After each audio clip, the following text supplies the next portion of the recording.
Nous sommes là comme chaque semaine pour décortiquer l'actualité de la semaine. Bonsoir et bienvenue à tous, madame, messieurs. Vous le savez très bien que le secrétaire d'État américain a été donc en République démocratique du Congo, à Kinshasa. Il a eu un tête-à-tête avec le président de la République, Félix-Antoine Tshisekedi.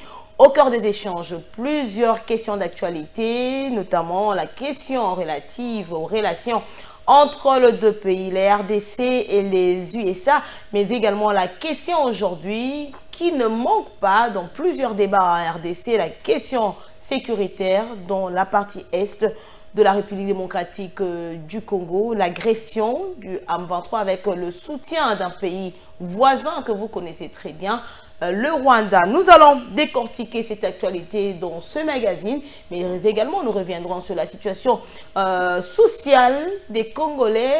Qu'est-ce qui ne va pas? Que faut-il faire aujourd'hui pour répondre aux besoins de la population congolaise qui attendait beaucoup du régime de Félix-Antoine Tshisekedi, qui pour certains observateurs, certaines questions ont trouvé bien sûr des réponses satisfaisantes et d'autres encore restent des questions qui n'ont pas encore trouvé jusqu'à ces jours des réponses. Et pour décortiquer l'actualité de la semaine, c'est un plaisir de recevoir un avocat sur ces plateaux, Maître Riguen Walukonka, qui est avec nous. Bonsoir. Bonsoir, madame. Merci aussi pour votre invitation. Et merci, Maître, d'avoir répondu à notre invitation. Merci. Bienvenue. C'est un plaisir partagé. Ah, merci beaucoup, Maître. Déjà, Maître, vous le savez très bien, vous vivez dans la capitale de la République démocratique du Congo et depuis un temps, la ville a pris une décision contre les motocyclistes. Donc, ils doivent acheter des plaques d'immatriculation. Déjà, depuis le jeudi, cette décision était déjà en vigueur. Ils doivent acheter des plaques d'immatriculation, comme je le disais, mais aussi avoir de casques pour se protéger. Maître, comment vous trouvez cette décision de la ville de Kinshasa? J'estime, à mon avis, c'est un avis personnel, mais je pense qu'il pourra engager toute la population quinoise.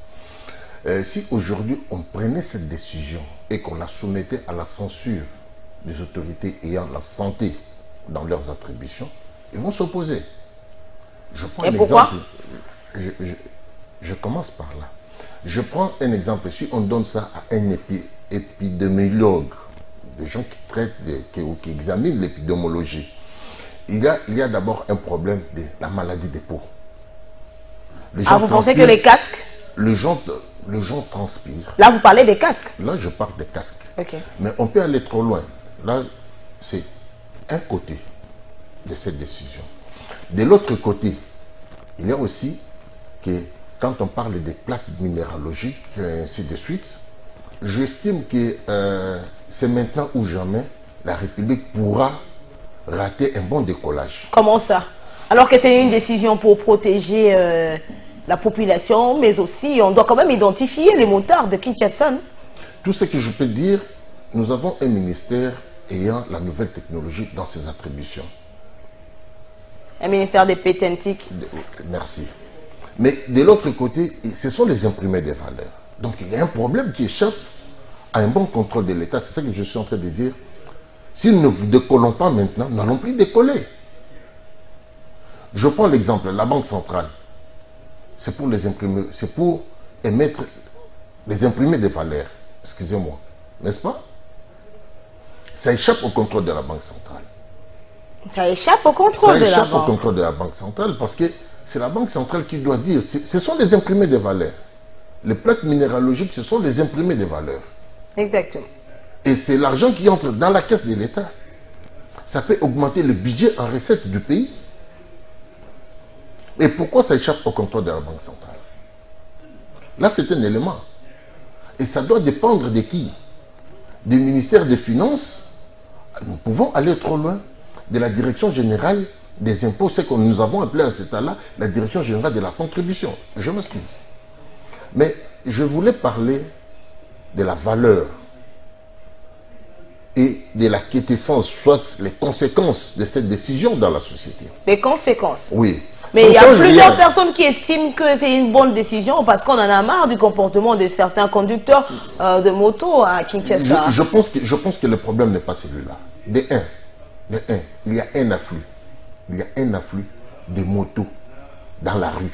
On a l'impression que c'est plus que même le véhicule. C'est plus que le véhicule et ça porte une insécurité grave. Ça, je l'ai dit. Ça porte une insécurité grave. Le problème, c'est quoi? C'est-à-dire qu'on peut créer un système de souris ou de mouchards sur chaque moto pour identifier d'abord la moto. On ne veut pas identifier d'abord le conducteur ou le motard. On identifie d'abord la moto. Ça, c'est de l'apanage du ministère ayant la nouvelle technologie dans ses attributions. Vous êtes d'accord avec moi? Mais plus loin, de faire de telle sorte qu'il y ait une forte répression à l'égard de nos amis motards. Nous avons du mal aujourd'hui à rouler dans nos pauvres carcasses, dans nos pauvres véhicules, parce que le motard, il suffit qu'il vienne tout simplement heurter ta voiture, tu es victime, et cette voiture prendra feu. On a vu même des véhicules de plus de 50 000 $ qui ont été brûlés. Oui. Et je pense que c'est ça aussi qui a conduit la ville à prendre cette décision. Je pense que ça, ce n'est pas éradiquer le système. Moi, je l'ai dit. Pour moi, je veux même qu'on puisse interdire dans un premier temps l'importation de motos. Ah, qu'on puisse interdire? Oui, qu'on puisse interdire. Il y en a assez à Kinshasa. Qu'on décrète un moratoire. Un moratoire. Un moratoire sur l'importation de motos. Et pourquoi? Et que la vente de motos puisse se faire en connivence avec les ministères ayant dans ses attributions la communication et le transport. Parce que c'est n'importe qui est pas pour acheter la moto. N'importe qui prend la moto et commence à circuler tout au long de la route. Le mineur roule en moto, tout comme le majeur. Mais le mineur aussi roule en voiture, non, on le voit? Le mineur aussi roule en voiture, mais là, il y a quand même une répression. Parce que, bien que je ne jette pas des fleurs sur les agents de la police spéciale des roulages, parce que non loin de chez vous, ici, c'est un marché, hein, c'est un marché des roulages. Ça... Et parfois même un marché des hommes en uniforme. Oui, un marché des hommes en uniforme. Je vis des ministres, des autorités passer, et il ne s'en manque. C'est anormal. Mais ce que je veux dire, parce que nous parlons de motards, il y a un problème. Il faut décréter d'abord un moratoire sur l'importation des motos. Il faut identifier les motos et que chaque moto puisse avoir ne fût-ce qu'un mouchard. Et ça peut procurer de l'argent à la République. C'est un point de recette. C'est tout simplement que les économistes... Mais un jour, nous avons entendu même un Congolais qui disait que les gens sont en train de se plaindre que maintenant Kinshasa a beaucoup de motos, mais la RDC est en retard par rapport à d'autres pays africains où on ne voit aujourd'hui que le transport assuré que par des motards, mais quand même c'est bien organisé. Mais c'est ce que je suis en train de dire. C'est-à-dire qu'il se pose un problème d'encadrement, de réglementation et de suivi. Est-ce que c'est une situation qui dépasse les autorités? Bon, ça dépend d'un niveau intellectuel à un autre. Je ne dis pas que ça dépasse les autorités. Il faut qu'ils puissent pencher leurs attentions là-dessus. Et maintenant que cette décision a été déjà prise, les motards avec plaque d'immatriculation, avec casque, oui, et que vous n'êtes pas d'accord avec cette décision parce que vous estimez qu'en ce qui concerne la santé, il y a quelque part que ça ne tient pas. Oui. Et qu'est-ce que vous vous proposez? Parce que c'est déjà parti. Non, c'est-à-dire que moi je propose qu'on arrête? Non. C'est-à-dire que des mesures commencent à partir de l'importation jusqu'à la livraison, à la vente, avant que l'engin puisse entrer en cours de route. C'est ça. C'est-à-dire que lorsque la moto entre, elle doit être identifiée. Non, à l'entrée déjà. À l'entrée déjà. Identifiée, qu'on puisse placer par exemple un mouchard là-dessus. Et lorsqu'il s'agit de la vente, ce n'est pas parce que vous avez des millions, vous venez acheter la moto qu'on peut vous la vendre. Ça devient aujourd'hui, la moto devient un danger pour tout un chacun de nous. Je vous donne un petit exemple. Un jour, j'étais au croisement des avenues Kassavubu et le boulevard Triomphal. Je n'ai pas compris par quelle magie la dame qui était sur la moto, elle est tombée et le motard est parti.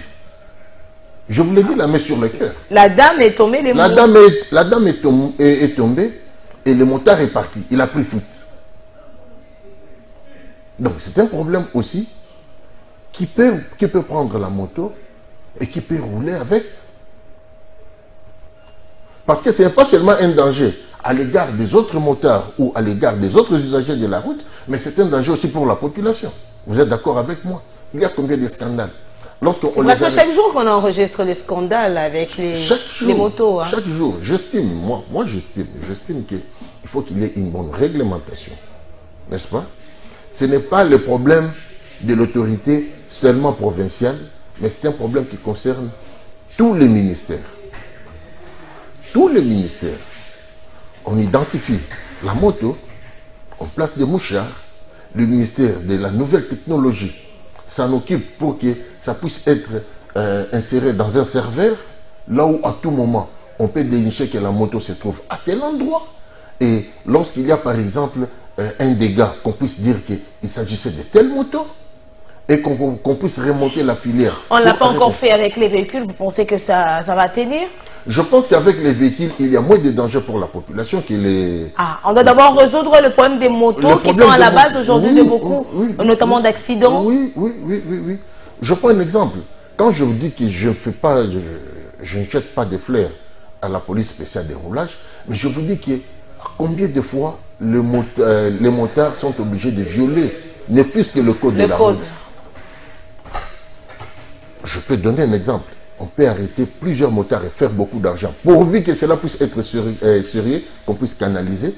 Mais combien de fois, si vous entrez sur l'avenue Kassavoubou, dans le sens unique, il y a combien de motos qui prennent cette avenue-là?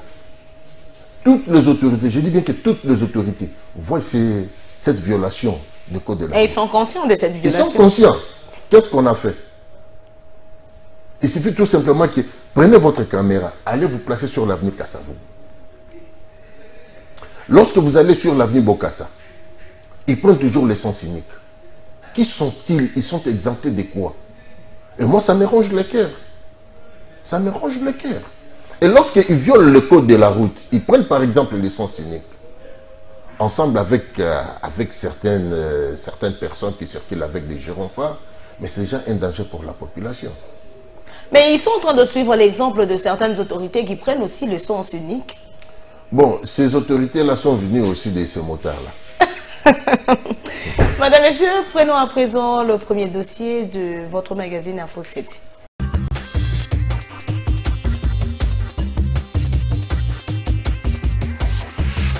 Au cours de l'audience lui accordée à la primature ce mercredi 10 août 2022, le président directeur général de Visa, Alfred Kelly, est venu faire part au chef du gouvernement du projet de son entreprise qui attend s'élancer dans la numérisation des activités économiques en RDC.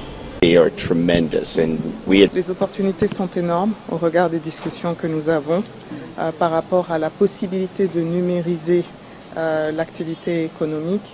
Le Premier ministre a été enthousiaste et il ne voit que des opportunités dans le futur. On va commencer par travailler avec donc, le régulateur, le gouvernement, pour numériser leur activité. Pour nous, c'est important d'avoir le gouvernement qui devient un catalyste de toute la numérisation, l'effort de numérisation dans un pays. Et donc, nous avons des compétences que nous allons mettre à la disposition.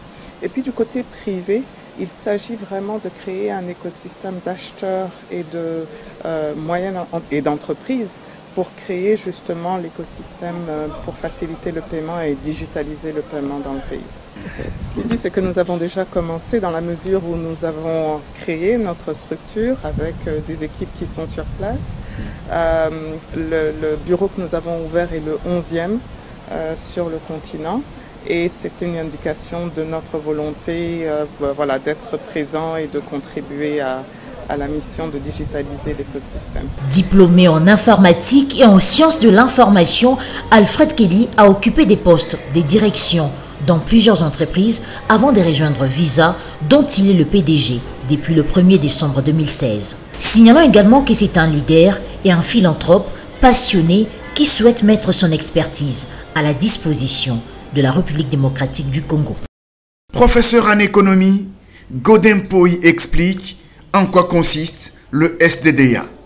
Le SDDA, c'est un système de traçabilité des droits d'accise pour lutter contre la fraude. Pourtant, la FEC demande à la DGDA d'annuler ce service à Lubumbashi, Kolwezi et Kalemi. Le professeur Godin Poy déplore cette résistance basée sur la mauvaise compréhension de la loi. Lorsqu'il évoque l'article 17 du Code des accises, je crois qu'ils n'ont pas bien lu cet article. En fait, l'article 17 qui dit que les frais liés au mécanisme de contrôle devaient être à charge de l'administration. Là, c'est les mécanismes de surveillance, c'est bien dit. C'est-à-dire les contrôles dont on parle là, ce n'est pas vraiment le contrôle fiscal. C'est-à-dire lorsque vous avez des fabriques de produits soumis aux droits d'accise, on installe des dispositifs qui peuvent permettre à l'administration de contrôler la production, même quand les agents ne sont pas présents. Expert assermenté, Godin Poy dénonce l'attitude des opérateurs économiques à vouloir toujours priver l'État de ses moyens. Plusieurs fois, on a cherché à tenir des réunions avec la FEC, et même pendant que je suis en détachement, lorsqu'on faisait les lancements de ces dispositifs, l'ancien DG des douanes, Kongolo Kabila Mouti, m'avait convié à cette manif. Mais on avait invité tout le monde. Vous aurez remarqué que généralement, nos opérateurs économiques ne veulent pas payer les impôts. Et ils veulent vivre dans un état où ils ne payent rien. Alors, lorsque ceux qui brassent les prix des ressources refusent de payer les impôts, à ce moment-là, nous allons disparaître en tant qu'État. Il appelle la FEC et la DGDA à trouver un juste milieu pour permettre à l'État congolais de fonctionner. À quelques jours de la rentrée scolaire 2022-2023, la librairie Livre pour le Grand Lac reste à ces jours moins fréquentée par les parents. C'est le constat fait par nos reporters. Nous avons commencé à observer une légère fréquentation des parents vers la librairie, qui est un signe indicateur qui prouve qu'ils sont déjà sous alerte et qu'ils devaient se procurer qui un livre de mathématiques, qui un livre de français et qui un accessoire scolaire pour se préparer d'une manière lointaine à une rentrée prochaine qui est fixée selon le communiqué au 5 septembre 2022. Le chef d'antenne de la librairie Livre pour le Grand Lac donne ici la cause de cette situation. L'année scolaire précédente a été une année qui a eu trop de perturbations, même du calendrier lui-même. Normalement, les élèves vont en vacances le 2 juillet. Qui n'a pas été le cas. Les élèves sont allés jusqu'au 16-18 juillet. C'est pour les écoles qui ont commencé un peu tôt les vacances, pour lesquelles les parents sont en train maintenant de se précipiter, peut-être pour se conformer au calendrier du 5 septembre. Sélémani Mouati constate tout de même que plusieurs billets de vacances remis aux parents reprennent de livres qui ne sont plus sur le marché. Il va ainsi interpeller les chefs d'établissement scolaires. Avec le Covid-19, beaucoup d'activités ont été paralysées. La plupart des livres sont introuvables, c'est-à-dire non imprimés. Quelques parents qui se promènent, tantôt ils ont des billets de vacances, mais ils reprennent des livres qui ne sont pas imprimés. Pochette physique, un livre des années 80 qui ne paraît plus.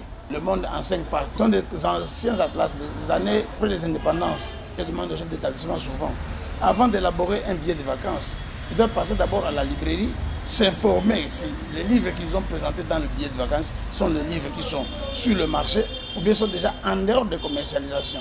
Et pour qu'ils ne laissent pas les parents trimballer toute la ville, aller chercher des anciens ouvrages qui ne sont plus d'actualité. Ou le livre que nous avons. Et si ils sont repris sous le billet de vacances, nous le vendons, mais nous ne sommes pas du tout satisfait du degré de la vente jusqu'à présent. Le chef d'antenne de la librairie Livre pour le Grand Lac souhaite voir le chef d'établissement scolaire donner aux enfants des billets de vacances conformes à la réalité sur le marché du livre. Comme on l'a toujours dit, ça ne vaut pas la peine de parler, hein, il faut agir. Il fallait que le président de la République tape sur la table pour que les ministres de l'hydrocarbures et celui de l'urbanisme et l'habitat se réveillent. Bon, comme on dit, mieux vaut tard que jamais. Aujourd'hui, ce que nous attendons, c'est de voir, en sachant que malgré la décision, quand vous passez non loin du pont Makelele, à partir de Banda vers Kitambo, vous allez voir qu'on va construire une autre station là-bas. Alors c'est là où se pose un problème. Pour dire que sans qu'il y a un sérieux problème par rapport à la gestion de la ville province de Kinshasa, on a du mal à savoir exactement qui fait quoi. Parce que les vacances du poste de la question, on te dit non, ça c'est le gouvernement national, et des fois quand du poste du gouvernement national dit ça c'est la province. En sachant que par rapport aux stations érigées, plus de 70%, parce que l'élément que les Congolais doivent arriver à savoir est que Kinshasa a vécu pendant 59 ans des 5 ans d'indépendance par rapport aux 3 ans. Durant les 3 ans, le nombre de stations d'essence a triplé, ce qui n'est pas normal. Ça, c'est à saluer, mais ce que nous attendons, c'est de voir, comme je l'ai dit tout à l'heure, là, voir que quand vous passez devant, juste avant le pont de Makele en allant vers Kitambo, vous verrez, il n'y a même pas des mois qu'on vient d'ériger notre palissade pour pouvoir construire une station d'essence. Vous constatez qu'il n'y a pas de suivi? Mais le problème, c'est à ce niveau-là. C'est là qu'on parle de la décentralisation. Il est quand même important qu'on arrive à sanctionner aussi certains bourgmestres. Parce que moi, je me souviens à l'époque de Tenguedito, quand il était bourgmestre au niveau de la commune de Kitambo, il y avait une station qu'on a voulu construire entre l'avenue Bangal et Kassavubu. Il s'est imposé, la finalité, on n'a jamais construit cette station-là. Si aujourd'hui on a affaire à des bourgmestres qui ne connaissent pas, qu'ils sont des représentants du chef de l'État, c'est là où ça pose un problème.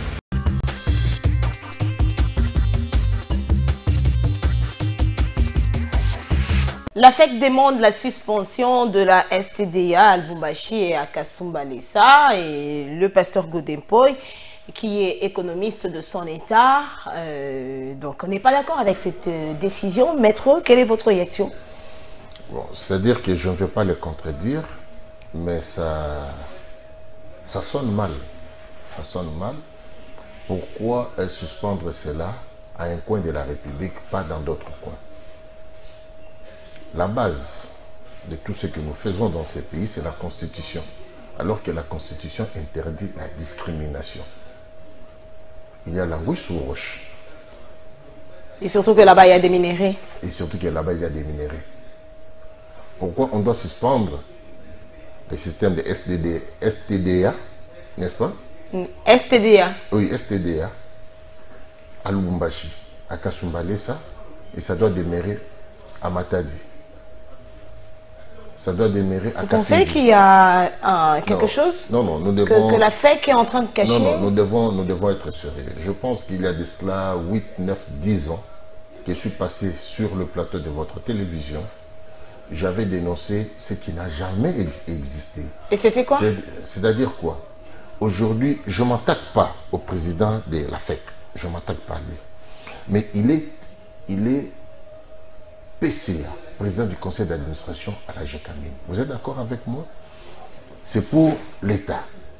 C'est pour la personne étatique. C'est pour la République. Mais de l'autre côté, il est aussi président d'une fédération des entrepreneurs qui sont... Donc vous avez d'un côté, en amont, le président qui représente... L'État? L'État. Quelque part, il représente l'État? Quelque part, il représente l'État dans les intérêts de la GECAMIN, bien qu'il soit un mandataire passif, n'est-ce pas? Et de l'autre côté, il est en train de représenter les intérêts privés. Ça pose problème.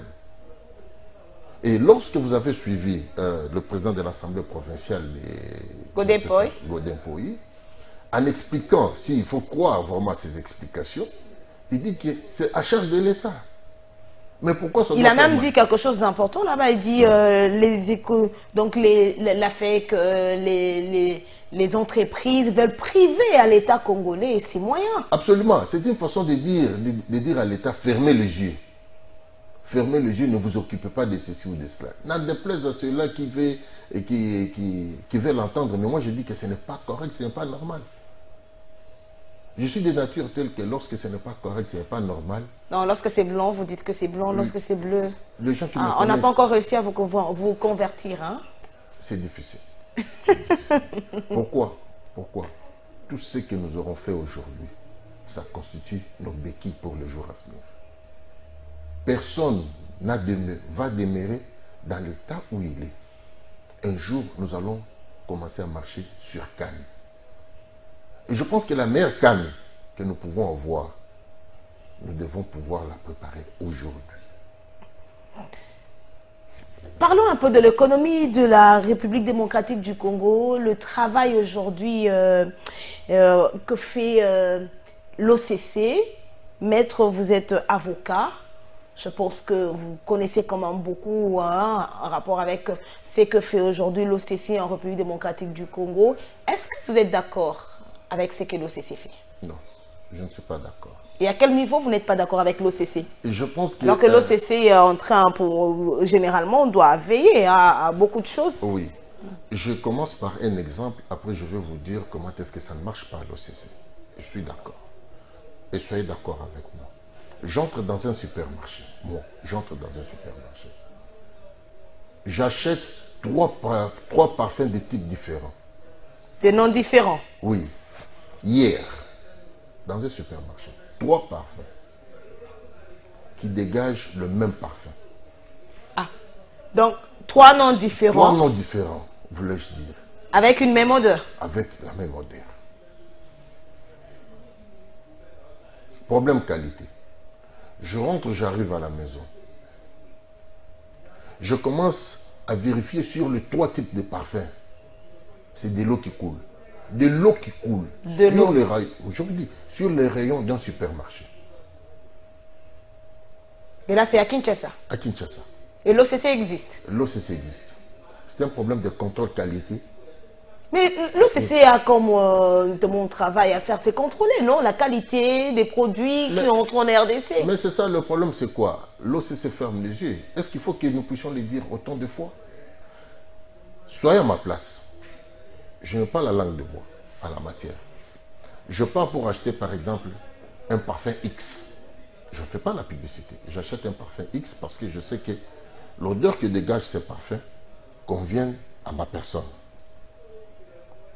Je rentre à la maison en utilisant, je trouve que ça dégage l'odeur Z, du parfum Z. Mais quand je pars acheter le parfum Z là, une autre odeur. Une autre odeur. Et face à cette situation, je dis bien, c'est sur les rayons. Les rayons d'un supermarché. D'un supermarché.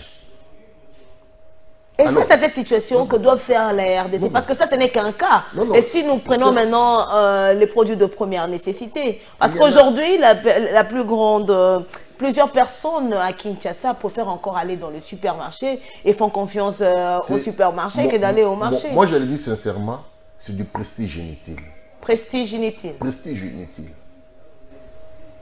Celui qui aime bien son corps, sa santé et qui aime aussi sa famille, aujourd'hui, ne peut pas se taper le luxe d'être à tout moment dans les rayons de supermarché. Je vous le dis sincèrement. Et là, c'est l'État congolais qui expose sa population. Oui, oui, oui. Alors que l'État a comme devoir protéger sa population, non? Celui qui veut, il peut me contacter en parité. Je vais lui présenter les 3 produits. Avec preuve à l'appui. 3 noms de parfums différents qui dégagent la même odeur. Est-ce que vous connaissez les conséquences? Ça crée des problèmes cutanés. Ça crée des problèmes cutanés. Et pour lesquels, afin de les remonter, vous devez beaucoup dépenser. La répercussion, c'est sur le social des Congolais. Et entre-temps, le social pose problème. Oui, il se pose aussi un autre problème. Et lesquels? Le problème qui est le problème des critères de recrutement. Dans l'administration publique? Dans l'administration publique. Ok. Dans des entreprises publiques.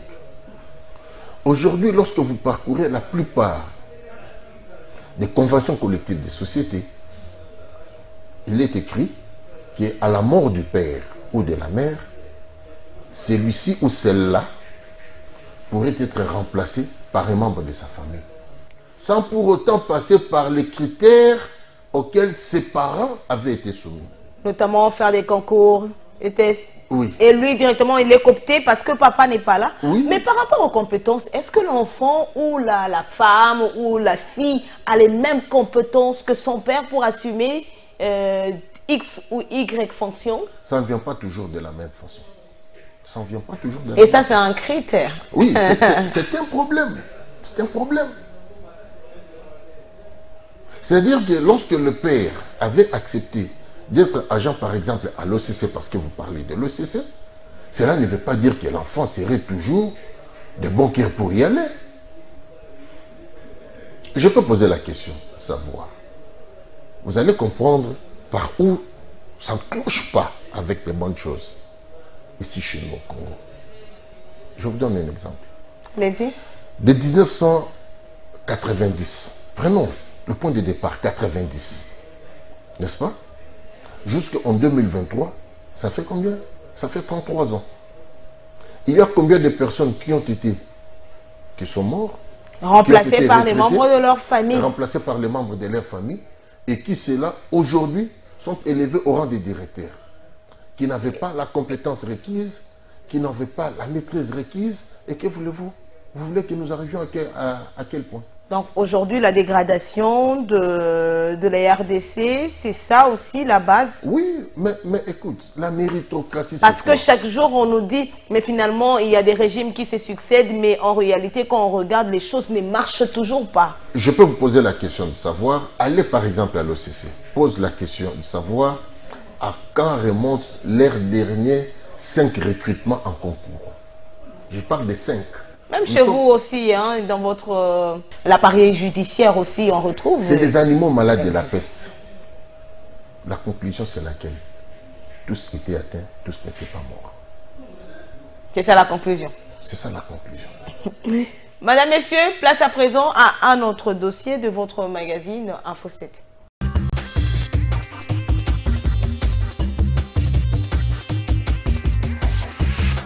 Le président de l'Assemblée nationale, Christophe Mbosso, a reçu en audience le ministre de l'Intégration régionale et de la francophonie, qu'accompagnait notamment le secrétaire exécutif de la Communauté de développement d'Afrique australe. Les deux parties ont échangé autour du 42e sommet de la SADC, prévu dans la capitale de la République démocratique du Congo du 17 au 18 août 2022. Au sortir de cet entretien, l'hôte de Christophe Mbosso s'est confié à la presse. La République démocratique du Congo organise le 42e sommet de la SADC. À cette occasion, son Excellence Félix Antoine Tshisekedi Tshilombo va prendre la présidence de la SADC pour une année. Comme vous le saviez, au niveau de la SADC, nous avions le forum parlementaire que la SADC a exigé que ce soit transformé en un parlement régional, dont le président de l'Assemblée nationale de la République du Congo préside cette instance. Et il a été souhaitable que nous puissions nous entretenir avec le président pour dire merci au président de l'Assemblée nationale pour avoir accepté que le 42e sommet soit organisé ici au Palais du Peuple. À en croire le ministre de l'Intégration régionale et de la francophonie, la question relative à l'insécurité dans la partie est de la République démocratique du Congo fera l'objet des discussions lors de ces assises.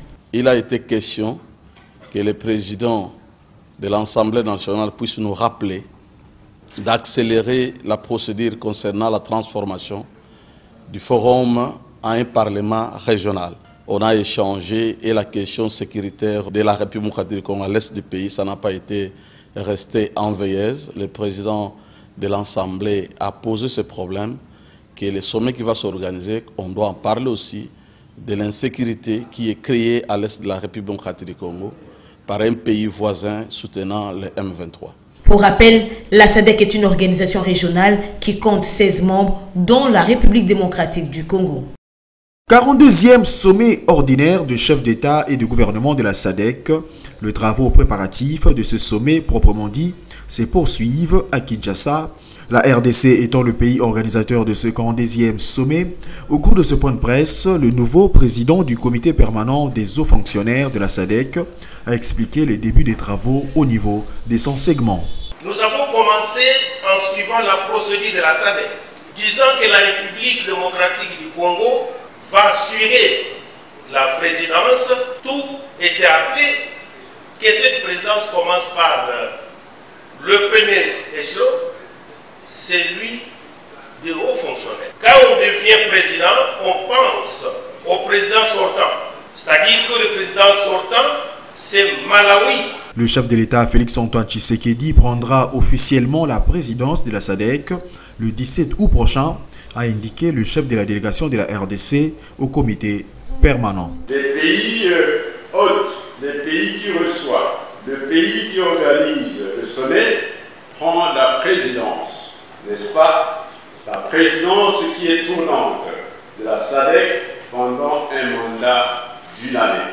Ainsi donc, M. Félix Antoine Tshisekedi Tshilombo, président de la République démocratique du Congo et chef de l'État, prendra officiellement la présidence de la SADC le 17 août 2022 lors du sommet proprement dit le chef d'État et le gouvernement.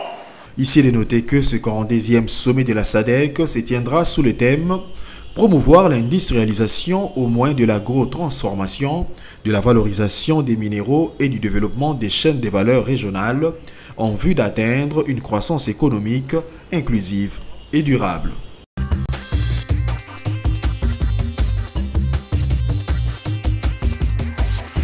Le ministre des Hydrocarbures a annoncé la fermeture de certaines stations-service dans la capitale de la République démocratique du Congo qui ne répondent pas aux normes environnementales.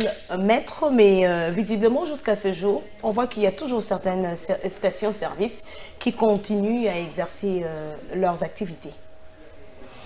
Oui, mais je pense qu'en amont, il y a un problème. Et où se situent ces problèmes? Je ne vais pas dire que nous sommes dans une république des problèmes. Ce n'est pas ce que je vais dire, madame. Mais le problème se pose d'abord que le problème des hydrocarbures, c'est l'apanage personnel et exclusif de l'État congolais. Parce que ce sont des produits flammables. Et vous vous rappelez des dégâts que cela ont causé dans des différents coins de la République. Notamment à Matete, on a vu même dernièrement ici dans la commune de Limete, hein, vers Mombele là-bas. Vers Mombele, parce que lorsqu'on parle des hydrocarbures, il y a aussi des gaz que nous convainc aujourd'hui, qu'on est en train de vendre dans des stations. C'est-à-dire que vous êtes en présence de des produits dangereux en un seul milieu. Plus que toxiques même. Hein, plus que toxiques. Plus que toxiques. Mais est-ce que l'État congolais a conscience du danger que cela représente? Parce qu'on a l'impression que dans le secteur, on prend toujours des décisions. Parce que après l'incendie qui a eu lieu à Matete, la population s'attendait vraiment à des décisions très courageuses. Mais on a l'impression que quand on a une situation, c'est tout le monde qui s'active, c'est tout le monde qui se mobilise. Et quelques jours passés, on place dans les oubliettes. Le Congolais oublie trop tôt et facilement. C'est ça le mauvais départ.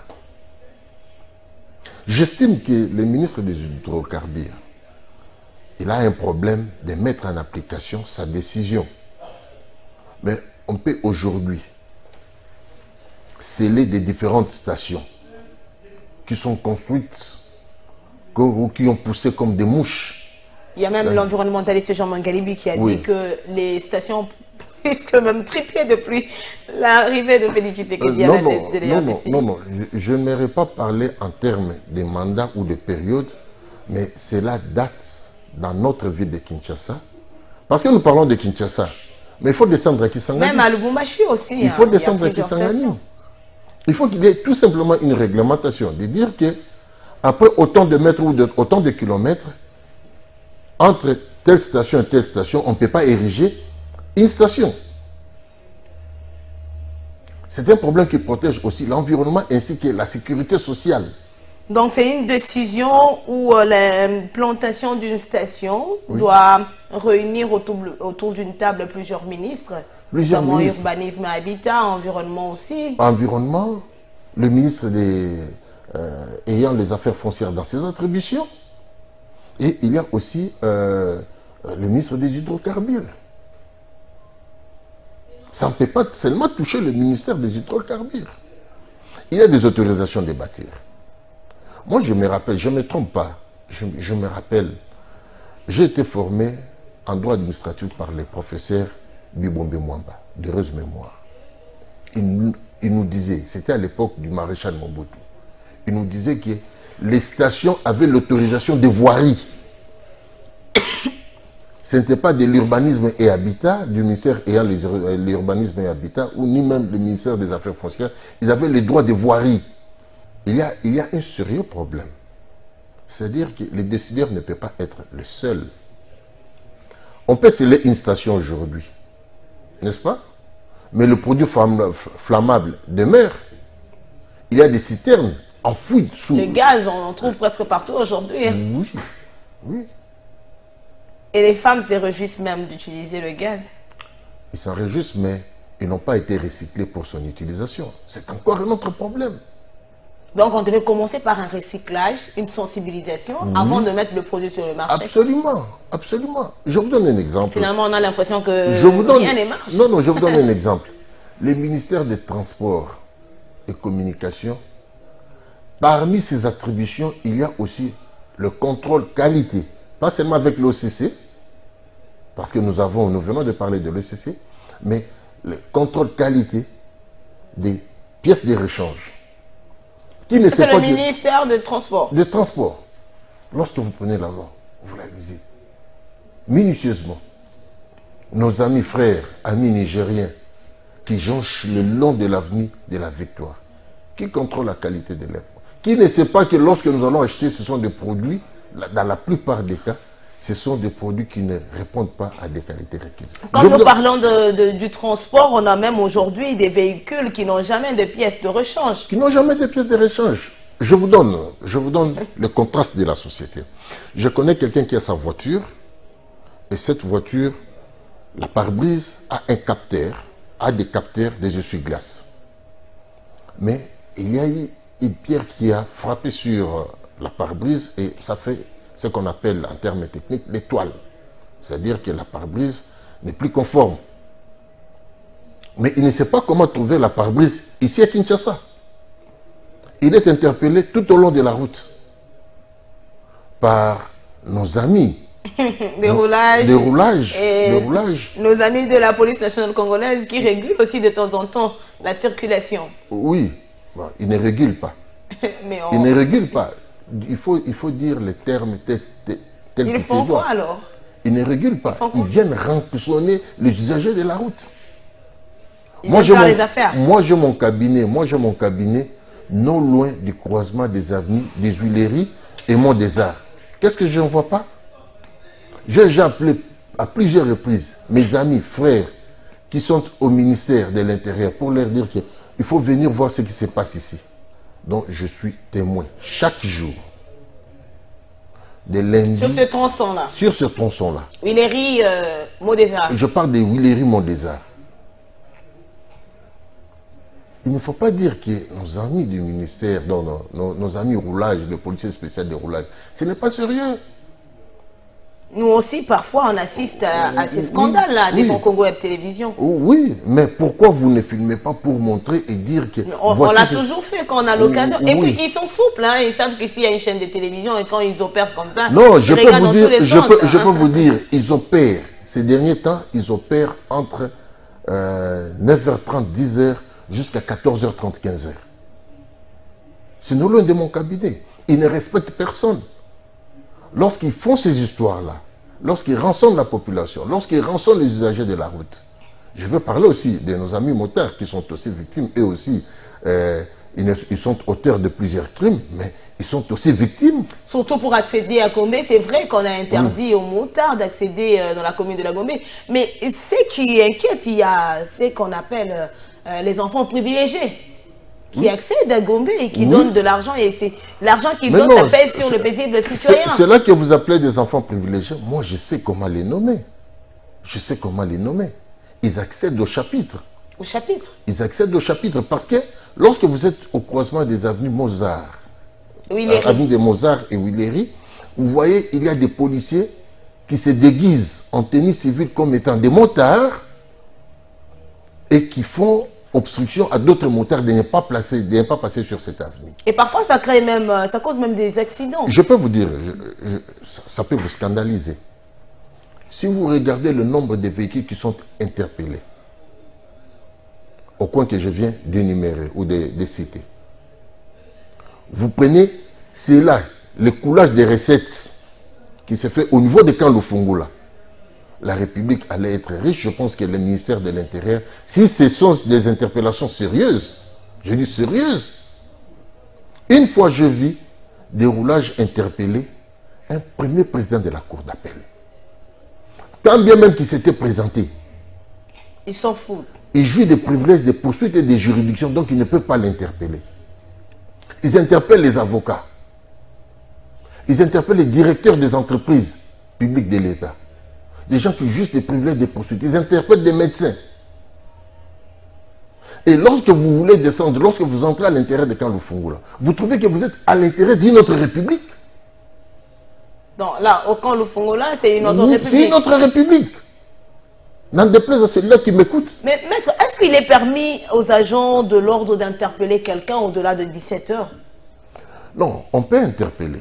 On peut interpeller si vous êtes sur la chaussée, mais pourvu que ça puisse être dans une bonne réglementation. 17h, 18h, 19h? Oui, c'est un agent spécial. Il est là pour d'abord... Le premier élément, c'est tout d'abord réguler la circulation. Et moi, je peux vous dire, si vous arrivez à ces coins-là, j'ai déjà invité beaucoup de gens dans mon cabinet pour leur dire que venez voir ce qui se passe à ces coins-ci. Il y a d'autres qui viennent, ils se mettent sur la fenêtre, ils regardent, ils disent que c'est malheureux pour ces pays. Alors mais ils ne font rien. Ce sont les décideurs. Un décideur qui dit c'est malheureux pour nous. Je vous dis. Et ça fait mal. Donc on peut donner raison aujourd'hui à certains observateurs qui disent que la RDC n'a pas de chance. Si un décideur n'est pas en mesure de prendre des décisions courageuses. Nous avons beaucoup à faire. La chance ne viendra que lorsqu'on aurait fait des choses de manière objective. Maître, nous devons prendre un autre dossier, mais un mot, Félix Tshisekedi prendra la présidence de la SADC le 17 août 2022. Oui, sur le plan diplomatique, ça fait une évolution significative, je dis sur le plan diplomatique. Et d'ici là, nous allons vivre le ballet diplomatique à Kinshasa une fois de plus, parce que récemment encore, nous l'avons vécu. Mais sur le plan social. Surtout sur le plan social. Sur le plan social. Parce que tout ce que nous faisons, c'est d'abord pour le social. La sécurité, c'est pour le social. L'économie, c'est pour le social.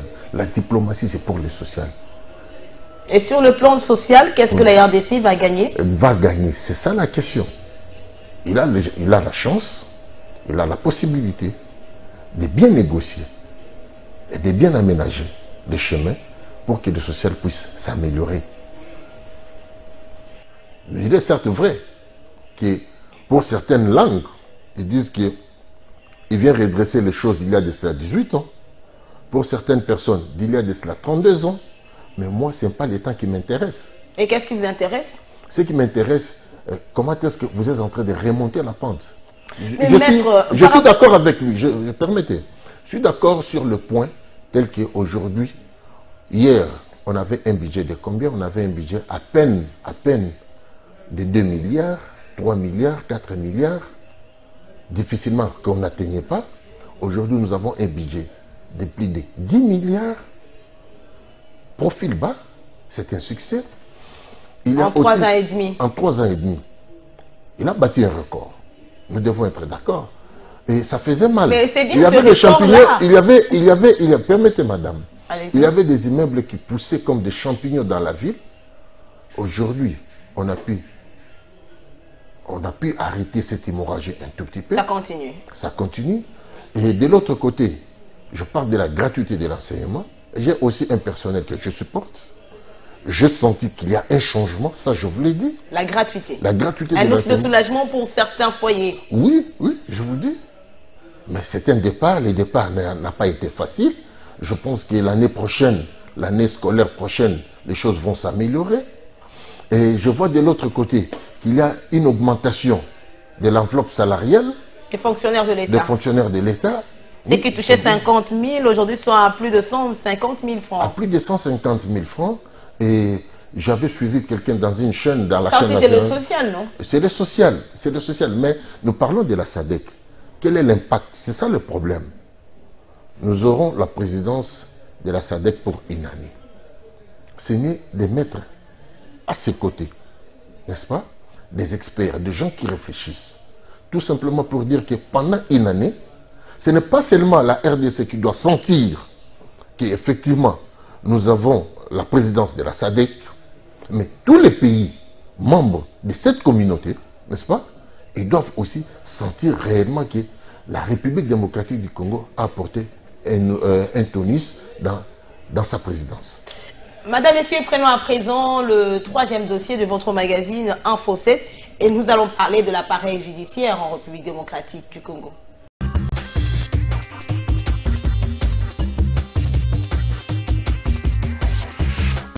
Ici, palais de justice. Voici celui qui était jusque-là avocat général près la cour d'appel de Kinshasa-Gombe. Robert Kombo Panzou vient ici aujourd'hui dans une autre casquette. Depuis juillet dernier, il est nommé par ordonnance présidentielle procureur général près la cour d'appel de Kinshasa-Gombe. Robert Kumbu Panzu vient pour une cérémonie de remise et reprise avec les sortants, le PG Luntaka. Ce dernier s'étant absenté, la remise et reprise a été effectuée avec le secrétaire principal, chef de l'administration de cet office. Le PG Robert Kumbu Panzu remplace le PG Luntaka, mais il sait que c'est un mandat qui commence et finira un jour. Je viens d'entrer et je vais aussi sortir. Et donc je ferai une autre cérémonie du genre pour sortir.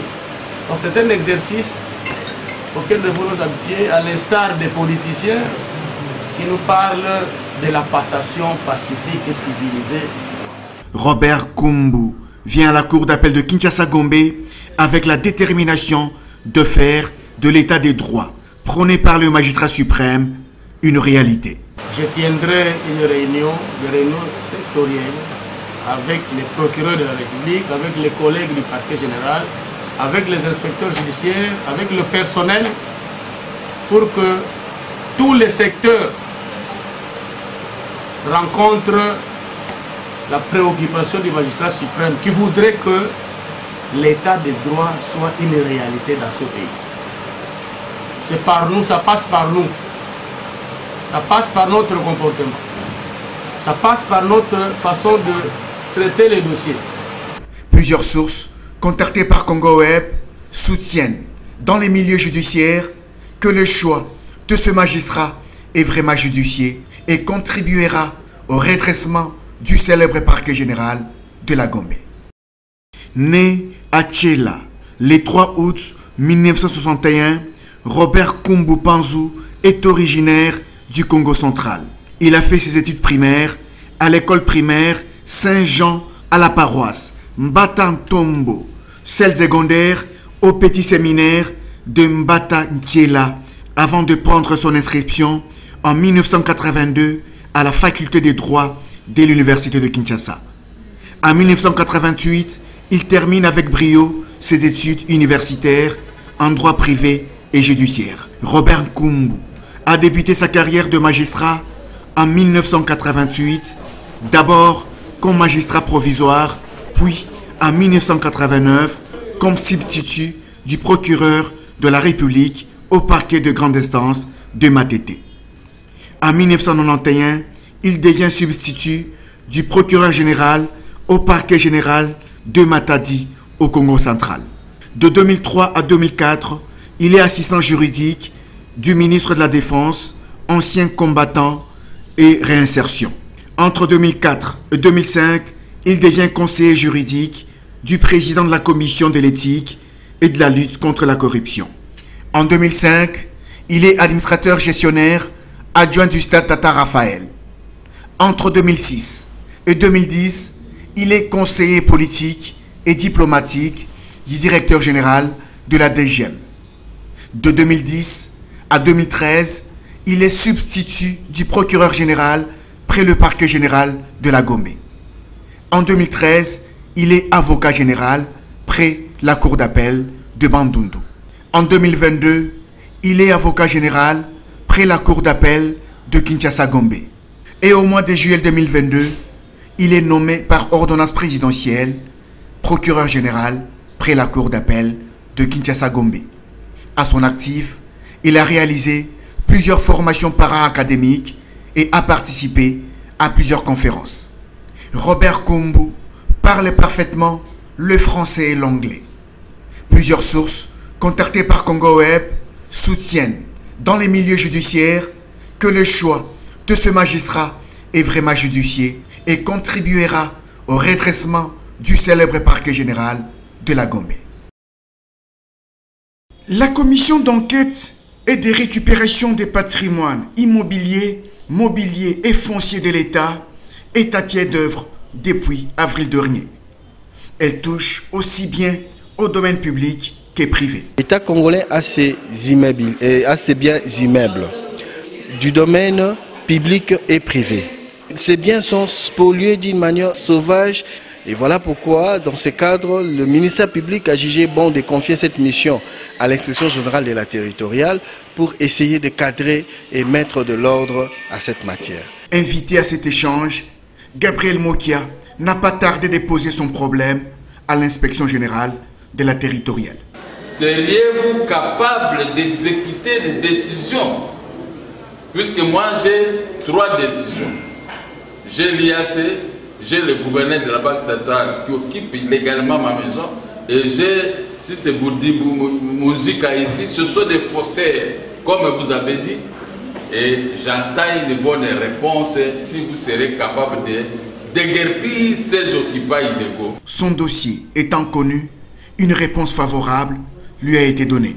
Le dossier dont vous parlez, c'est un dossier que nous avons eu à traiter ici. Après enquête et investigation, c'est vrai que nous avons constaté que oui, vous avez les droits par rapport aux pièces que nous avons trouvées dans le dossier. Gabriel Mokia dit tout son soutien à cette commission. Nous sommes très contents.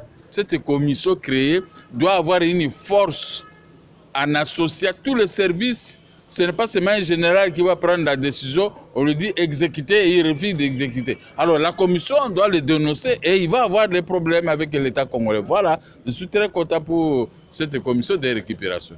La commission a besoin de ce mariage, autorités politiques et judiciaires, pour aider l'État et les privés à être rétablis dans leurs droits.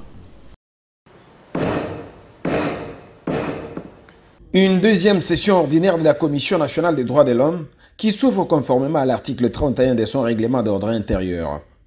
Essentiellement consacrée à l'examen du budget et à l'adoption des rapports sur la situation des droits de l'homme en RDC. À l'occasion de la cérémonie de l'ouverture, la CNDH n'a pas manqué de mettre en évidence certaines avancées dans les domaines de la promotion des droits de l'homme, notamment en ce qui concerne les droits collectifs. La CNDH a noté les avancées à travers la diplomatie agissante du chef de l'État et du gouvernement et de la diplomatie parlementaire du président de l'Assemblée nationale en sa qualité de président du Parlement de la SADC au fin d'obtenir la condamnation du Rwanda pour son soutien au M23. La remise sur la table de la question du retrait de la MONUSCO.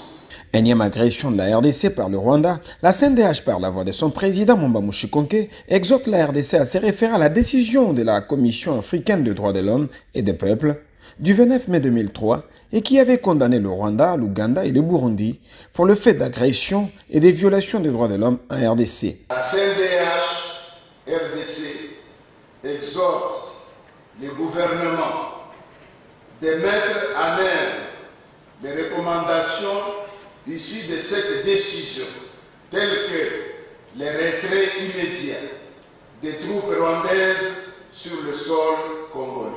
Même si elle admet que la situation en RDC reste préoccupante, la CNDH exhorte tout de même les parties prenantes à s'investir pour la matérialisation de l'état de droit au pays. Parce que nous avons déjà eu les mots d'ordre du chef de l'État pour instaurer l'état de droit. Il faut d'abord, bien sûr, respecter la Constitution et les lois, mais aussi respecter le droit de l'homme.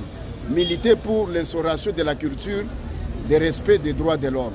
Sans cela, notre pays sera toujours condamné sur l'échiquier international des violateurs des droits de l'homme.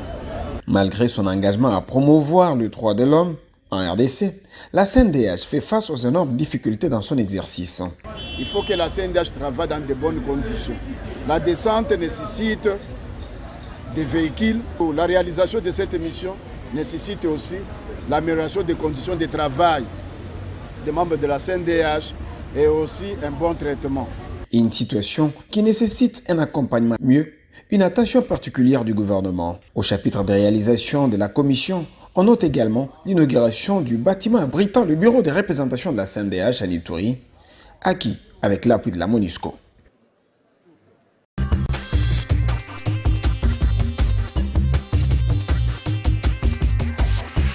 Changement opéré au sein de l'appareil judiciaire par le président de la République en RDC, Félix-Antoine Tshisekedi, Maître Rigen, aujourd'hui Robert Koumou et le président de la Cour d'appel de Kinshasa-Gombe. Comment voyez-vous le choix? de Félix Tshisekedi? Je pense que je ne fais pas parler du choix. Mais en un temps record, le président de la République a changé de procureur général. C'est-à-dire qu'il n'a pas été satisfait de l'attente du peuple congolais et aussi de sa politique criminelle. Parce qu'il faut savoir que lorsque le président de la République nomme des autorités judiciaires, c'est par rapport à une politique criminelle bien visée par lui. Il l'avait même dit lors de son discours à la nation. Hein. Oui. Il avait dit qu'il n'était pas d'accord avec ce qui s'est passé dans l'appareil judiciaire. Mais ne pensez pas que c'est tout. Je vous donne un exemple. Je vous donne un exemple. Dans un coin de la République, j'ai une cliente. Elle vient pour introduire sa voie de recours. C'est le premier président de la cour d'appel qui lui refuse l'accès à la justice. Le premier président. Je dis bien le premier président de la cour d'appel, d'une des cours d'appel de la République. J'ai écrit, moi personnellement, j'ai écrit pour le compte de ma cliente. C'est que l'appareil continue à boiter. Oui, j'ai écrit pour le compte de ma cliente. Alors que l'enregistrement de la cause ne concerne pas le premier président. Pour ceux-là qui ne connaissent pas comment est-ce que l'appareil judiciaire tourne, ça fonctionne, c'est-à-dire que c'est l'apanage du greffier. C'est le premier président. Et pourquoi le premier président est intervenu? Mais n'est-ce pas que ça prouve qu'il a eu un intérêt personnel alors que le juge ne peut pas avoir un intérêt personnel? Et ce n'est pas seulement votre cas, je pense que plusieurs juristes, avocats sont dans la même situation. Mais si vous descendez dans les coins, je dis bien que si vous descendez dans les coins, vous aurez les cas sont légion. Laissez-moi continuer. Allez-y. J'ai écrit à ce premier président pour lui dire que votre comportement n'est pas correct. J'ai écrit au premier président de la Cour de cassation. Jusque-là, il n'y a pas de suite. Vous vous rendez compte? Une voie de recours. Une voie de recours. C'est ce qui est reconnu à chaque Congolais qui a un dossier devant l'État. Oui. Je n'entends pas saisir le président de la République parce que, alors en ce moment-là, il est le président de la République pour les économistes, il est le président de la République et quand il place les gens, c'est pour remplir la mission de sa vision. J'entends maintenant saisir le président du Conseil supérieur de la magistrature parce qu'en saisissant les autorités supérieures par rapport à lui, il n'y a pas de suite. Alors, le problème c'est quoi? Le problème se pose au niveau de l'homme. Vous venez de voir qu'il y a eu une remise et reprise. Je n'entends pas voir ça à mes yeux. Et surtout dans l'appareil judiciaire, vous êtes à Kinshasa et je m'attaque à personne. Oui, parlons un peu de la situation à la cour d'appel de Kinshasa-Gombe. Au parquet général. Au parquet général, pardon. Après la cour d'appel. Voilà, pardon. Au parquet général, près la cour d'appel de Kinshasa-Gombe. Vous avez parlé de la remise-reprise, mais à la grande surprise de tout le monde, le procureur sortant n'était pas là alors qu'il est à Kinshasa. Est-ce qu'une infraction, est-ce qu'on peut ouvrir une procédure judiciaire contre lui? Non, non, pas une procédure judiciaire. Je pense que cela dénote tout simplement d'une discipline rigoureuse. C'est-à-dire que c'est le Conseil supérieur de la magistrature. Si il a eu à s'expliquer devant le Conseil, parce qu'il y a ce qu'on appelle les secrets des anges là-dedans. Et est-ce qu'au jour d'aujourd'hui, il y a encore ces secrets des anges? Non, non, les secrets des anges, qu'est-ce que moi j'appelle les secrets des anges? Ok, c'est quoi? Probablement, je dis probablement. Et si ce n'était pas le cas, ce n'est pas bien. Probablement qu'il avait écrit au président du Conseil supérieur de la magistrature et au secrétaire permanent pour leur parler de son empêchement. Ah oui, c'est ça, le secret des anges. Voilà pourquoi je disais, est-ce qu'il y en a toujours à l'ère actuelle des réseaux sociaux, de la nouvelle technologie, tout ça? Il faut comprendre, je n'amadou personne, mais le magistrat, les juges, les avocats, les greffiers, les journalistes que vous sommes, que nous sommes nous tous, nous sommes des humains.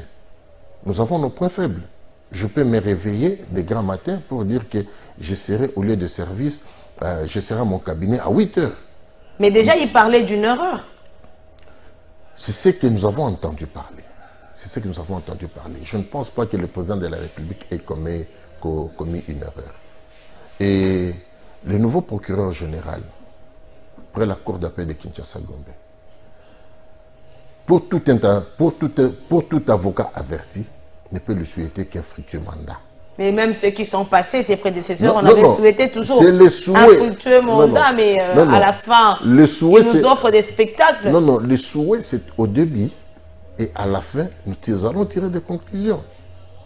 Répondre objectivement aux avocats. Et poursuivre les dénonciations faites par les avocats. Parce que le premier rôle d'un avocat, ça je l'ai toujours dit, le premier rôle d'un avocat est celui de dénoncer. Lorsque je plaide, je suis en toge, je dénonce que la procédure suivie est régulière ou elle n'est pas régulière. C'est une dénonciation positive ou négative. Vous êtes d'accord avec moi? Alors, moi j'aimerais qu'à ceux qui puissent être attentifs aux dénonciations des avocats, de traiter les dossiers avec objectivité, tel qu'ils venaient de le dire. Parce que le problème c'est quoi? Ce ne sont pas des avocats qui se lamentent. Ce ne sont pas des avocats qui se lamentent. Ce sont des justiciables qui se lamentent.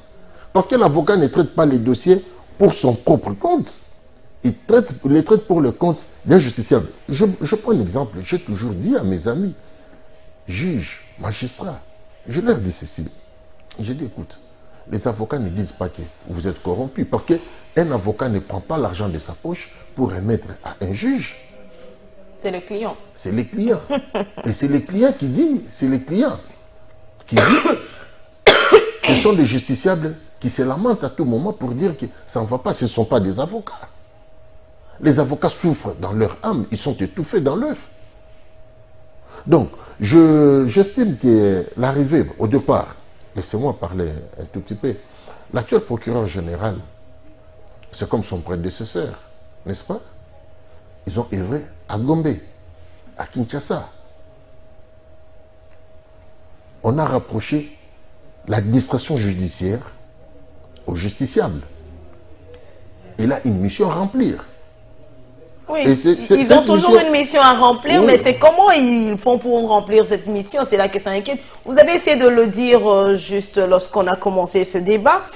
Le président de la République a opéré plusieurs changements. Vous voyez, tout ce qu'on ne voyait pas avec les régimes passés, oui, ça pouvait arriver, mais ça arrivait après un bout de temps. Et là, le président a opéré un peu de changement plusieurs fois au sein de l'appareil judiciaire. Aujourd'hui, on parle d'une justice à double tranchant. Oui. Vous êtes d'accord? Je suis d'accord. Et maintenant, quelles sont les stratégies ou les mécanismes que le président de la République peut mettre maintenant en place pour éviter cette justice? Parce qu'il y a même des personnes qui estiment qui se posent la question de savoir, est-ce que la RDC n'a plus de bonnes personnes dans ce domaine? Qu'est-ce qui se passe? Je vais vous faire rire. Il y a un ami, un confrère avocat qui est allé à Abidjan. Et je vais vous dire, après j'ai échangé avec certains juges de la cour d'appel, il part à Abidjan parce que vous connaissez qu'en matière de droit au HADA, la cassation, ce n'est pas ici chez nous, c'est l'apanage de la cour de la CCJA. Il part à la CCJA, on lui pose la question, est-ce que dans votre pays, les juges sont-ils des juristes? Ça, c'est une question qui lui a été posée. Oui. Et c'est la politique, c'est notre image sur le plan régional qui est ternie. C'est notre image. L'exemple ou le cas que je venais d'épingler, là où on refuse que ma cliente puisse introduire sa voie de recours en matière... Il y a Gabriel Mokier qui a aussi dénoncé, on refuse d'exécuter un jugement déjà rendu.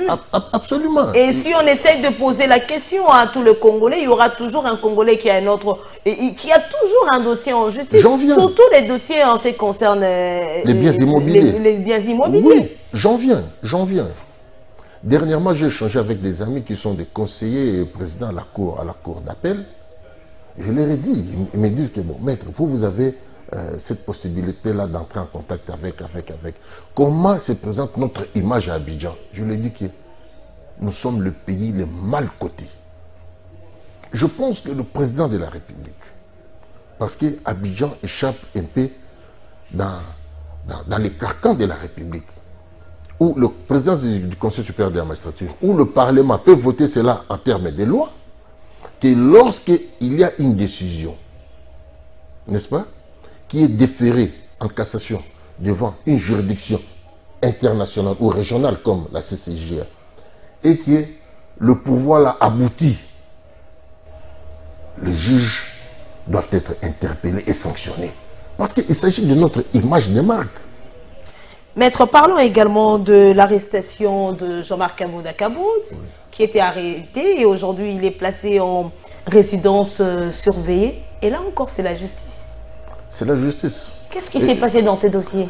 Je pense que nous ne pouvons pas commencer à ergoter pendant longtemps tout autour de son arrestation parce qu'il joue de la présomption d'innocence jusqu'à sa condamnation définitive, s'il y en aura, si le dossier est fixé. Je ne vais pas dire que nous avons été témoins des propos tenus.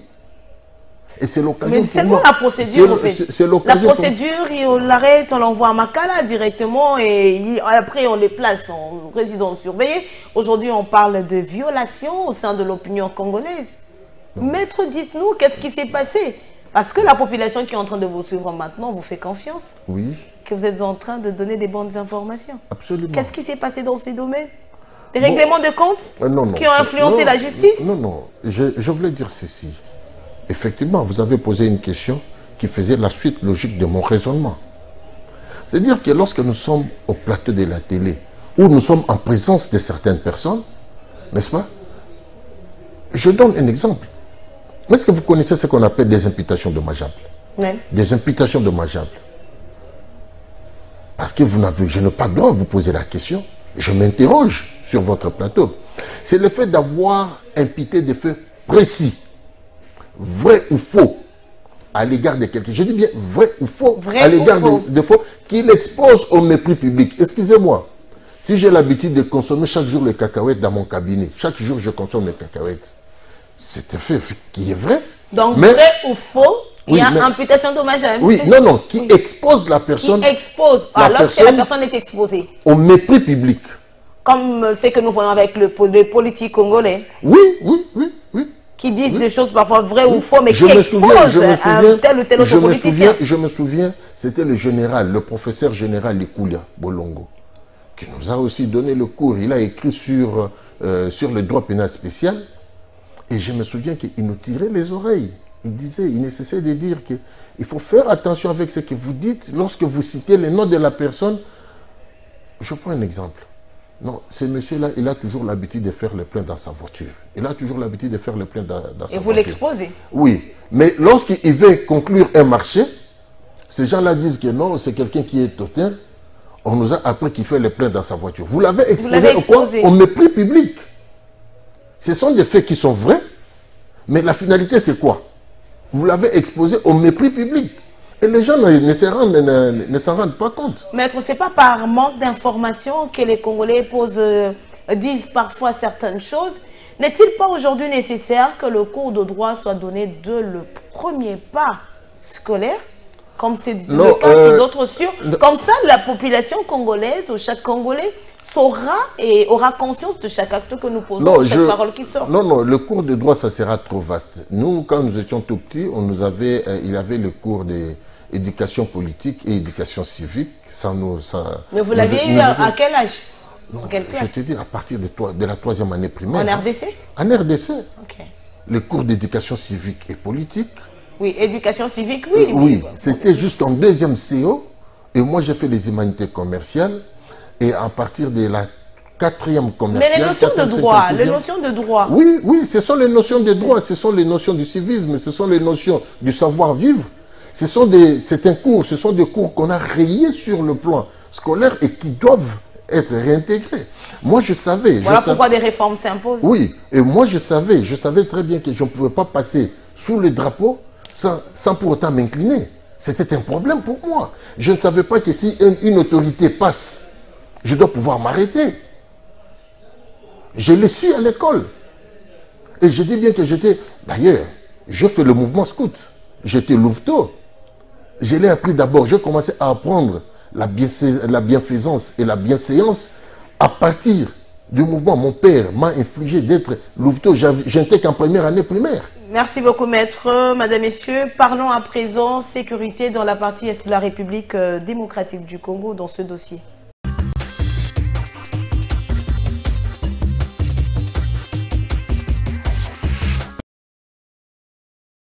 C'est une visite d'État aux grands enjeux, presque une révisitation de relations diplomatiques entre la République démocratique du Congo et les États-Unis d'Amérique.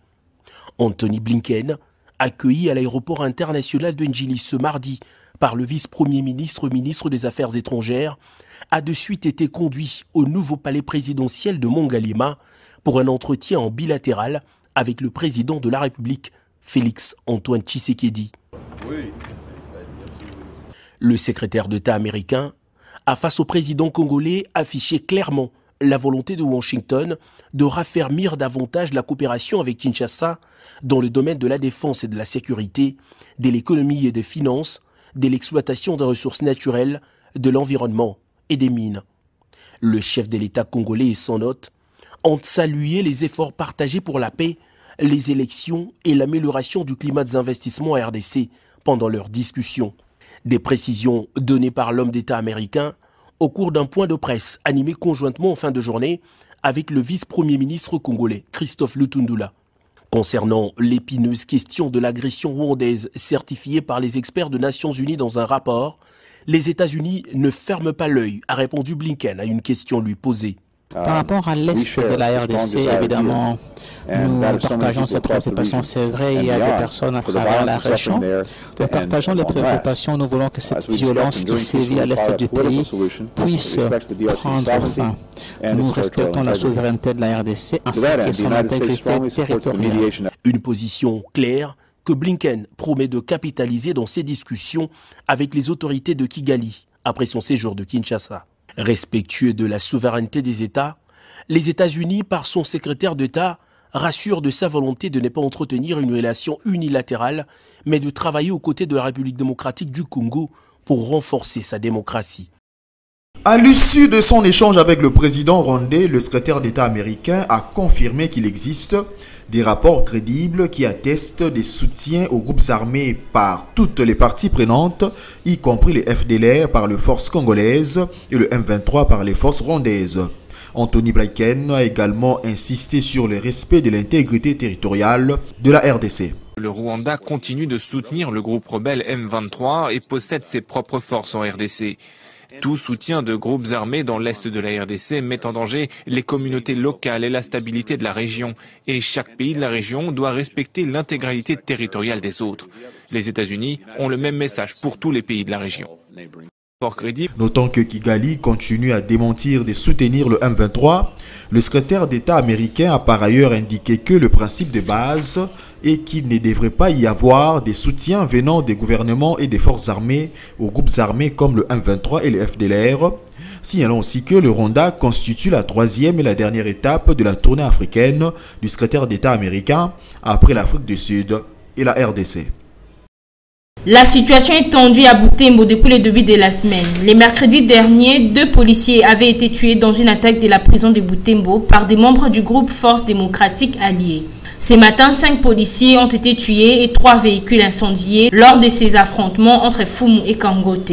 Selon le porte-parole des opérations Sokola 1, le capitaine Anthony Mwalushayi, parmi les victimes, il y a le commandant second de la police Butembo qui était chargé des opérations. L'armée congolaise confirme que ce sont les combattants ADF qui sont à la base de ces attaques. Rappelons par ailleurs que la situation reste tendue et les forces de sécurité s'activent davantage pour tenter de maîtriser la situation. Il s'est de préciser que cette situation intervient 8 heures après l'attaque de la prison centrale de Butembo qui a occasionné l'évasion spectaculaire de plus de 800 détenus.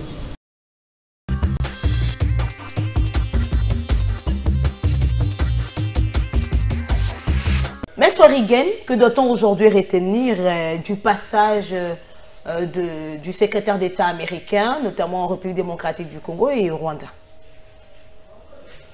Je pense que ce sont les 2 pays qui, d'après les faits, nous sommes en train de rentrer à l'époque antécambrienne. Dans l'époque de l'Antiquité, là où il n'y avait pas de frontières. Et que son passage, c'est pour essayer un peu de rappeler les uns et les autres qu'il y a des frontières tracées depuis l'époque coloniale. On rappelait la RDC, rappelait le Rwanda. Le Rwanda. Je changeais avec vous avant le début de cette émission, avant le début de ce journal. Nous parlions aussi du temps. Oui, le temps que le secrétaire d'État a passé en République démocratique du Congo et au Rwanda, ça fait parler plus d'une personne.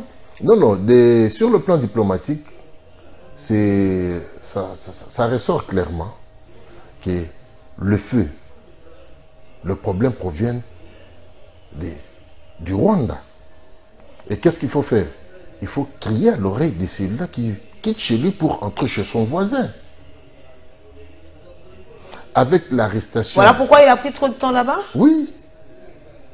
Oui. Je pense que si la RDC, et c'est un peu de changer les tendances, si la RDC était le problème, n'est-ce pas, il aurait pu faire longtemps au Congo qu'au Rwanda. C'est ça la logique des choses. Donc c'était un message vraiment diplomatique. Il faut prendre un exemple banal dans un couple, oui, et que les bourrara dans la famille proviennent chez le mari, n'est-ce pas? On doit beaucoup crier aux oreilles du mari qu'aux oreilles de la mariée. Vous comprenez ça? Alors, on devrait crier. Et je pense aussi que c'est l'occasion pour que les États-Unis puissent reprendre un peu son rôle dans le continent africain, son rôle du gendarme mondial.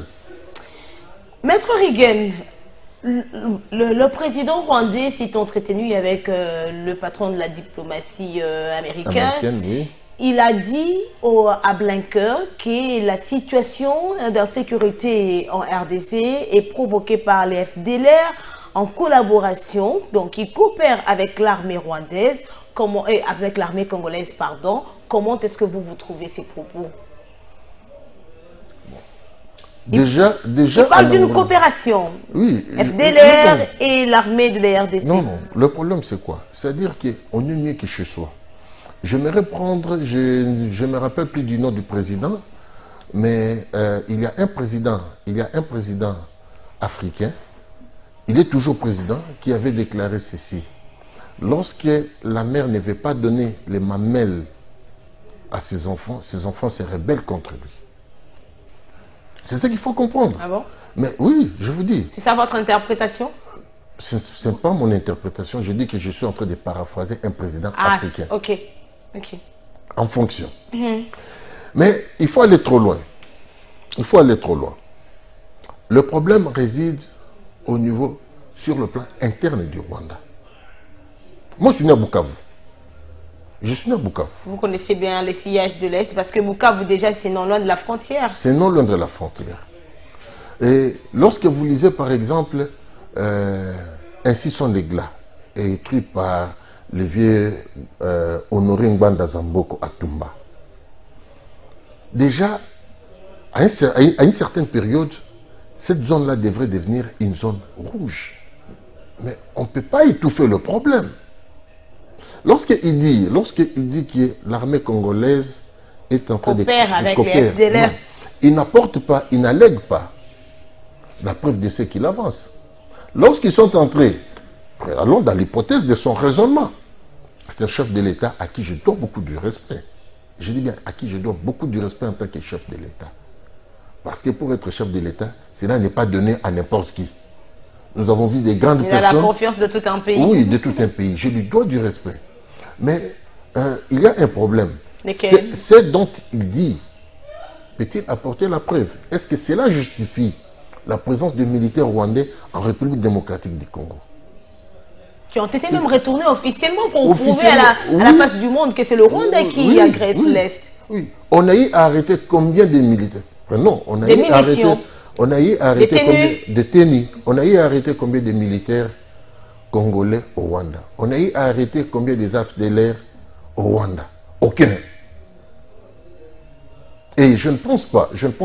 Parce qu'il ne faut pas confondre la chose. Je termine par là. Le régime actuel, c'est-à-dire que le président actuel de la République démocratique du Congo, il ne provient pas des armes. Il provient des urnes. N'est-ce pas? Il n'a pas fait l'armée.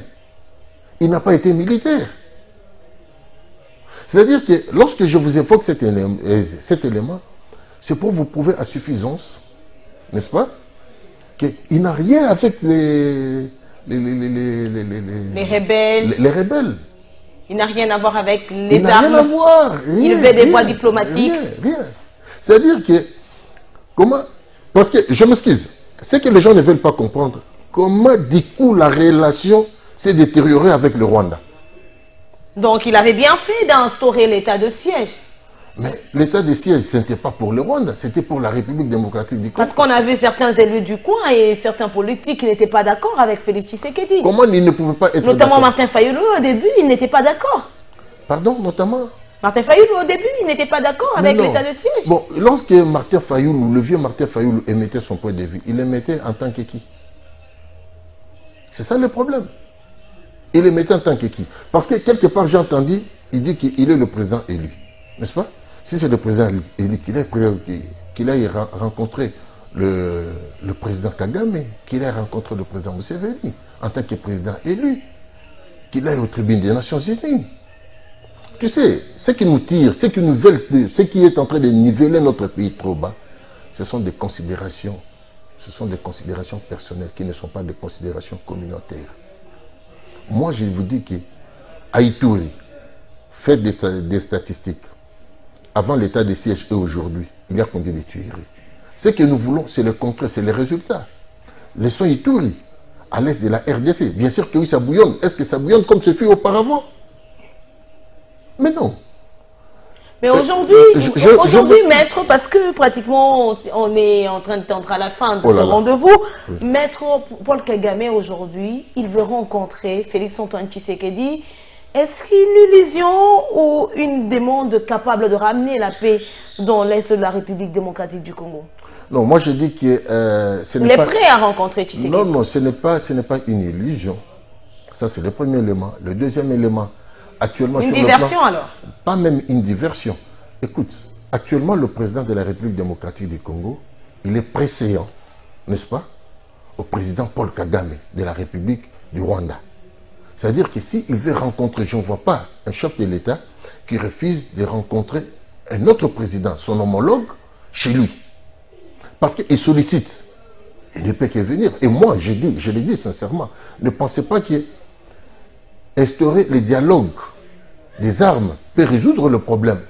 Parce que de part et d'autre... Mais finalement, où est-ce que Félix Tshisekedi doit aller avec cette diplomatie? Et surtout qu'aujourd'hui, on a un rapport des experts de l'ONU qui confirme que réellement le M23 a le soutien du Rwanda pour déstabiliser l'Est de la RDC. Finalement, ça va aller où, maître? Non, laissez-moi vous dire.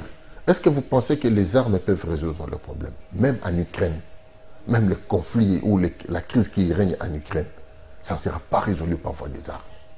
Ça sera résolu le jour où les gens se mettront tout autour du même table. Ils se disent mais entre-temps, on continue à tuer. Entre-temps, les gens meurent. Pas on continue à tuer. Entre-temps, les gens meurent. Dès lors qu'il prend conscience, il dit que non, je vais rencontrer mon homologue. Où est le problème? Moi, je pense... Ils se sont retrouvés en Angola, non? Ils se sont retrouvés en Angola. Mais écoute, c'est retrouvé sous la médiation du président angolais, Lorenzo. C'est une bonne chose. Mais il est mieux qu'à ce qu'ils puissent se retrouver parce que ce sont des adultes, ce sont le chef de l'État. Deux chefs d'État, ils se rencontrent. Sans intermédiaire, sans tabou, ils se disent la vérité. Tout prouve aujourd'hui que c'est le Rwanda qui arme les M23, mais jusqu'à ce jour, Paul Kagame ne reconnaît toujours pas ça. Comment doit-on faire confiance à un monsieur comme ça, à un président qui... Non, il faut comprendre que... Il n'arrive pas à reconnaître la vérité. Non, il faut comprendre que la diplomatie, c'est un milieu, c'est un secteur des hypocrites. Un secteur des hypocrites. Des hypocrites. C'est comme ça que moi je l'aime pas assez. Ne pensez pas qu'à travers la diplomatie vous aurez la justice. Mais finalement, si nous partons de ce que vous affirmez, à travers la diplomatie, nous n'aurons pas la justice, mais finalement, qu'elle doit faire maintenant la RDC? Qui veut à tout prix vous sécuriser la partie Est? C'est Félix Tshisekedi qui tient à la restauration de la paix dans l'Est de la République démocratique du Congo. Qui veut la paix prépare la guerre. Mais non pas, il ne faut pas aller à la guerre. Je dis, qui veut la paix prépare la guerre. Nous devons avoir... Qui veut la paix prépare la guerre. Maître ne veut pas de la guerre, mais finalement... Oui, non, c'est la paix. C'est la paix. Mais la meilleure paix, c'est lorsque deux personnes se rencontrent et se disent la paix. Donc vous êtes pour cette rencontre? Moi, je suis pour cette rencontre. Maître... Parce qu'entre-temps, les obus sont en train d'éclater à l'Est. Il y a au moins une seule personne qui meurt chaque jour. C'est anormal. Déjà des milliers de personnes, des milliers de personnes qui sont mortes. Dès lors que le président Paul Kagame, n'est-ce pas, l'excellente Paul Kagame, trouve mieux de parler avec son homologue, le président congolais Félix Antoine Tshisekedi Tshilombo, n'est-ce pas? Mais ils peuvent se dire la vérité, ils disent que bon, voici ce que nous devons dresser en dehors de ce que nous avons arrêté. Mais ils se sont déjà rencontrés plusieurs fois autour de la question, plusieurs fois. Même à Dubaï, ils se sont rencontrés. On a critiqué Tshisekedi qui ne cessait d'appeler Paul Kagame mon frère. Mais est-ce que ce sont des animaux? Il y a un qui est animal et l'autre c'est une personne humaine. Ce sont des frères. Mon frère qui t'attaque, qui te fait du mal? Non, non. Il est toujours ton frère. Qui te donne de coups derrière ton dos? Écoute, entre les deux personnes et animal, ce sont des frères. Merci beaucoup, maître Rigen. Oui. C'est complètement fini pour ce rendez-vous. Mais une dernière question. Rentrée scolaire 2022-2023, il y a des libraires qui dénoncent le fait que aujourd'hui, les billets des vacances remis aux élèves reprennent des ouvrages qui ne sont plus imprimés.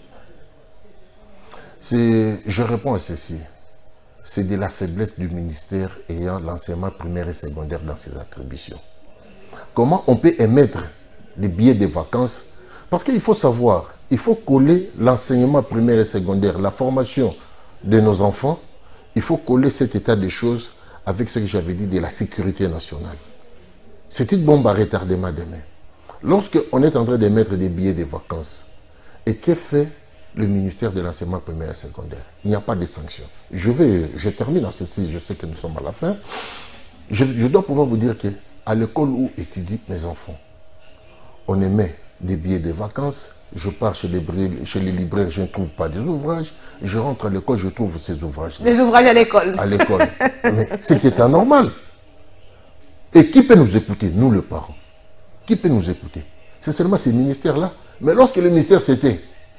Parce que le ministère peut dire que c'est moi qui détiens la politique de l'éducation nationale des enfants jusqu'à tel niveau. Et dès lors qu'une école utilise tel ouvrage et que cet ouvrage est déjà obsolète, il y a des sanctions. Nous avons fait des propositions, malheureusement, avec le vieux Henri Thomas Lokondo de Réseau Mémoire, qui paie son âme. On travaillait quelque chose avec lui pour regarder comment est-ce que l'État devrait avoir l'œil sur des écoles privées. C'est fini. Permettez, les écoles privées font des bénéfices exorbitants. Même à l'heure de la gratuité? Oui, même à l'heure de la gratuité. Mais qui contrôle? Pourquoi l'État ne peut pas contrôler là-dessus? C'est un appel lancé. Nous devons réfléchir sur des écoles privées. On paye mal des enseignants dans des écoles privées. Mais ils se font beaucoup d'argent. Ils se font beaucoup d'argent. C'est l'enrichissement au détriment des enseignants et des parents et des élèves. Merci beaucoup et nous estimons et nous espérons bien que les autorités du secteur ont entendu ce que vous aviez dit.